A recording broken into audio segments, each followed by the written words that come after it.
Hello everyone, welcome back. In the earlier videos we have seen the theory of Apache Kafka. In this video we will see how to set up Zookeeper and Kafka on our local machine. In the next video we will see how to create a topic and how to push messages into the topic using a producer and how to consume the messages from the topic using a consumer. Thereafter we will create a consumer group and see how it works, and finally we will delete the topic and end the tutorial. Let's proceed and start setting up Zookeeper and Kafka on our local machine. For setting up Kafka, we need three software. The first one is Java 8, second one is Zookeeper, and third one is Kafka. The links to download this software is given in the description of this video, or else you can go to learnmodon.com and navigate to Apache Kafka under important pages section and get the links and details of how to install Apache Kafka. Let's start downloading the required software. The first software is Java 8. You can go to Oracle website and download the required JDK 8 based on your operating system. I'm using Windows, so I have downloaded JDK 8 and did my installation. We can verify the installation of Java. Go to command prompt and check with the command java-version. After giving this command, you see the version of the Java that has been installed. It means Java has been successfully installed on your machine. Let's go ahead and download Zookeeper. So we have the latest stable version 3.7.0. Download the latest stable version.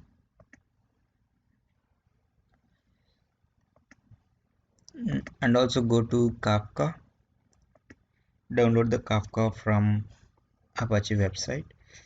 The latest stable version is 2.13 Scala, that is 2.8.0.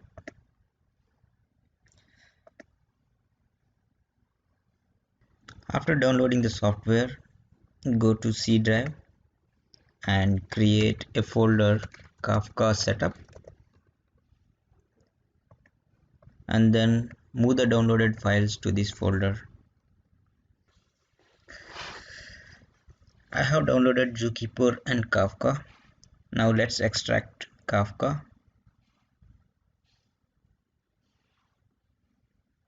and also extract Zookeeper.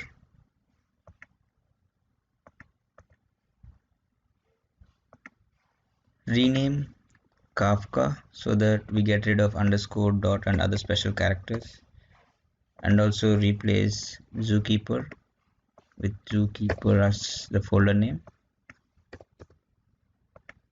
Okay.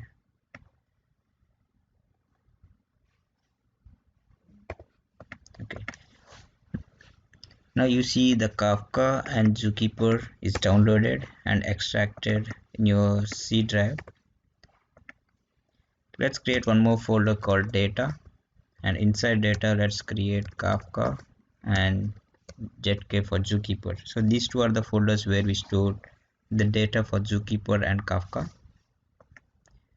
So after this, let's go to Zookeeper conf folder and rename zoo_sample.cfg to zoo.cfg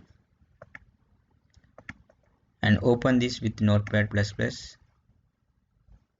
or any IDE whichever is installed on your machine, and then navigate to data and then Zookeeper. Copy the path, search for data dir and replace the path.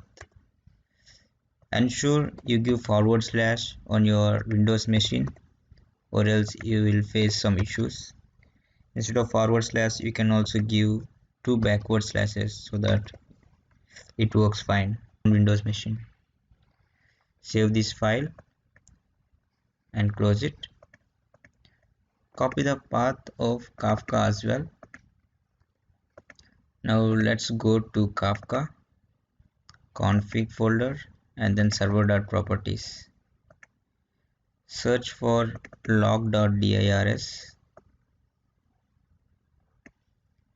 and replace the path with the one which you have copied, and again ensure you have forward slash or two backward slashes on Windows machine in the path, and save this. So with this we have completed the configuration. Let's go ahead and start Zookeeper and Kafka one after the other. So for this, open command prompt and then navigate to Zookeeper bin folder. Here you see zkserver.cmd. You can just drag and drop and just press enter.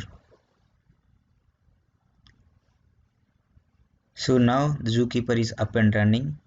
Now let's go to Kafka bin. For Linux machines you need to use sh files. For Windows, navigate to Windows folder, search for Kafka server start.bat, open command prompt, drag and drop Kafka server start.bat, give space, and then navigate to config folder. Here you have server properties, drag and drop server.properties, or you can provide the path of the properties and press enter.